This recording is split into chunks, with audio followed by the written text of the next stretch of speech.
Hello everyone, welcome back to the Genomics Bootcamp and to the video series about the most important and most useful R commands. This time we will be discussing a really neat and really useful, I would call it the solution, where you could create various subsets based on your specific conditions. The function we will be using is the case when function, case underscore when. Again, it has some description in the help, and you can read here that this is a function that allows you to vectorize multiple if-else statements. So basically what we want to do is check for certain categories or certain conditions, and if these conditions are fulfilled, then we want to call this category in some way. This is super useful if you have some observations, for example, and you want to put them into several categories. Here in this toy example, we will be using the penguins dataset and the combinations of the species and the island where they come from or where they were studied. Also making this quite short, so basically we have just about 3 categories. But of course, you can have any number of categories as you wish. So this is somewhat more complicated, but I will walk you through and you will see that it's not that difficult. So basically what we want to do is create a new column, and you know already that the new column is created by with using the mutate statement, and this column will be called study set. Now here comes the good part. So we use case when. So the case when is just another way to tell that certain conditions will follow. So in case when the species is Adderley and the island is Bisco, then we want the study set be called Adderleys from Bisco.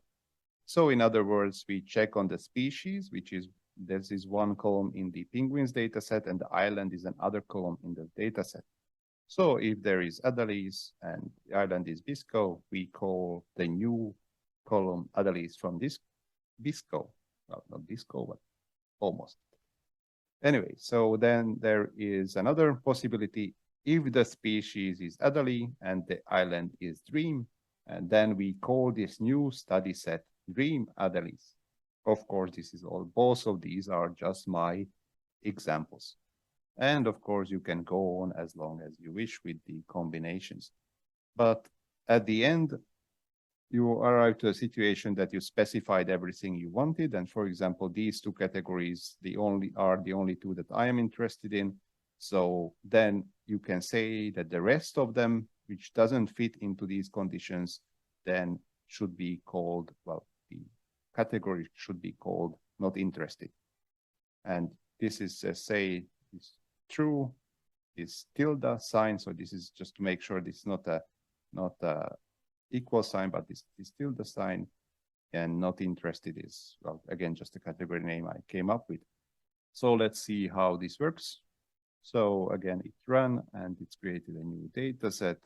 And here we have a new column as we specified. So here, this is Adderley Torgersen. So this was not among the combinations. So this is not interested. And for example, here there is Adderley and Bisco. So Adderley is from Bisco. And then Adderley Dream is Dream Adderleys. And then the rest according to our specifications. Now there are a few other things to note here. So here you see that I use 2 equal signs, so the equal. So this is to specify that the species must have exactly this expression when we are talking about text, or if we would be using numerical values, which is of course also possible, then exactly that numerical value. Of course, if you use columns which have numbers in them, then of course you can use higher than, lower than, or higher equal or lower equal signs as well.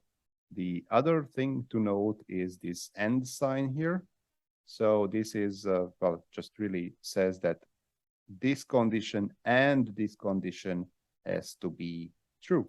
There is another possibility, the or sign. So this is with this vertical bar here. It's not an I, it's not a lowercase l, but this is a separate sign, which is called vertical bar, which stands for or.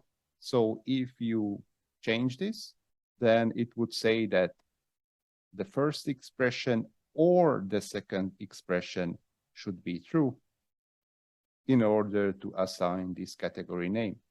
Let me demonstrate what I mean. So I changed this second and to or. So basically now what it says that if the species is Adelie or the island is Dream, then it will be assigned Dream Adelies, which is, well, of course, now it will be incorrect, but you will see actually the change in the categorization.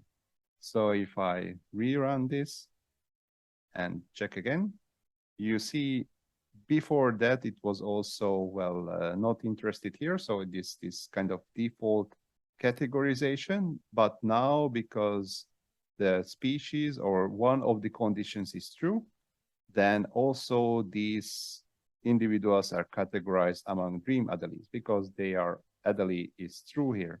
The same way other penguins from the Dream Island, which are a bit down somewhere. For example, here, so you see that is a different species of penguins, but they are from the Dream Island, so they are also categorized under this heading. And that is because we use this or sign here. So this is something to take care about and set up your conditions in a way that you want them. So back to the correct setup, just to be on the safe side here. So once again, the structure, how to use these conditions. So you create a new column with mutate, you name it however you want, and then you use the case when. Then you give your conditions based on the column name. So the column name should be equal to, lower than, or higher than some values that you specify. You might combine these values. So you can combine values from different columns. Then you use the tilde, and then you give the new name to your category. So you can have here any number of lines you want. They are divided by commas at the end of the line. So you can have more lines, and then at the end, whatever doesn't fit, you say true. So this must be actually capital letters or capital letters through tilde and the name for the category that doesn't fit to any of the previous conditions. And yeah, basically that's it. It is a very useful solution that I use fairly often. For today, that was it. Thank you for your time. Check out also the other videos in the playlist, and also have a really nice day.